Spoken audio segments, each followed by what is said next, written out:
It's not a magic number, but when your 401k finally hits the $1 million mark, it certainly feels like a major milestone. You're not there yet, not even close. Well, consider the average cost of retirement is $738,400, according to Merrill Lynch's 2017 Finances in Retirement study. Many retirees need quite a bit more. Your own number will vary depending on your standard of living and lifetime income and savings, so it's best to use a retirement calculator or meet with a financial advisor. But for now, consider $1 million just because it's a round number and a decent starting point. How can you get there? We turn to financial planners for their best tips. Stay tuned to see what they said. Start early. You can't control the market, but you can control your contributions and take advantage of the most fundamental and powerful force when it comes to investing: compounding interest, says Andrew Almeida, a certified financial planner in Islandia, New York. If you start now from zero and maximize your 401k contributions, adding $18,500 each year, the 2018 limit, it will take just shy of 27 years for you to become a 401k millionaire. The calculation assumes a conservative 5% annual return. Start small and increase your contributions each year. If you're like most Americans and cannot afford to stash away $18,500 a year when your career is just starting, begin by making smaller contributions, and each time you get a raise, increase your contribution by 1 or 2 percentage points. One of the keys to saving more is to avoid lifestyle creep, says Jeff Jones, a certified financial planner in Huntsville, Alabama. Don't immediately upgrade your lifestyle every time you get a raise. Instead, try to live below your means, and notch up your contributions every time your income rises, he says. You can also take all temptation out of this decision by opting into auto increases on your 401k account.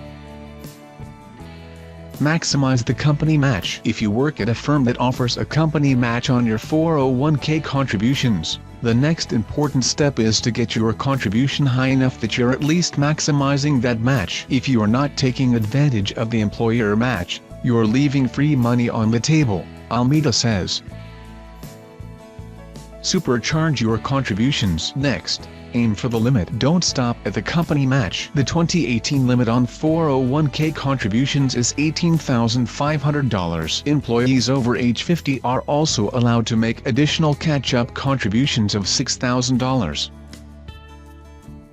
Read the fine print. It's easy to take your company's 401k plan for granted and neglect to read the fine print. But you could be making a big mistake, says Nick Beringer, a certified financial planner in Charlotte, North Carolina. He recommends 401k participants scan their plan descriptions for specific language that says how your company times its match. Some companies only match contributions on a per pay period basis, meaning that if you hit the IRS contribution limit early in the year, you could potentially miss out on free money, Beringer says.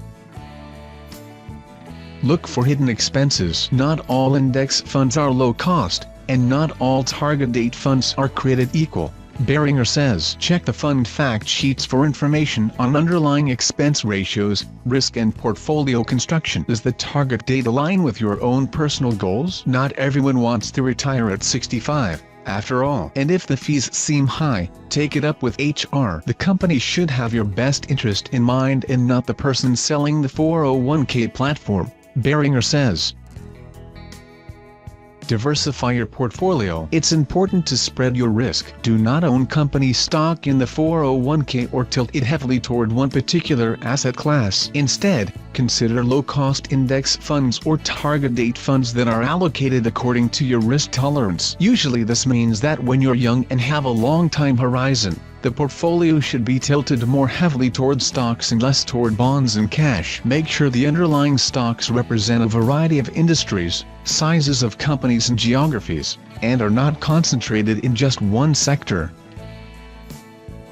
Hold steady and stay calm. Once you have a diversified portfolio in place, It's important not to deviate from that course. Don't buy and sell frequently based on personal whims or market conditions, says Kirsty Peave, portfolio manager for Halpern Financial. Pick a diversified allocation which is suitable for you, and be disciplined. Don't cave into excessive fear or euphoria.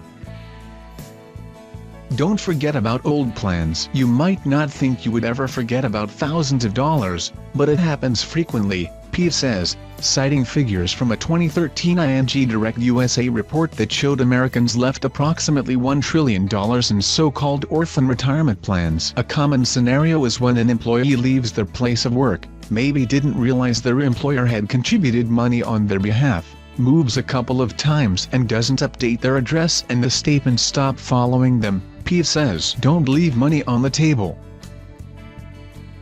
Avoid taking loans or early withdrawals. Life often throws curveballs: accidents, sudden medical bills, unemployment, natural disasters. Make sure you have an emergency fund to cover a mishap, so that in one of these events, you don't immediately need to raid your retirement accounts. Reaching the mark by retirement is entirely possible for middle-class Americans, Beringer says.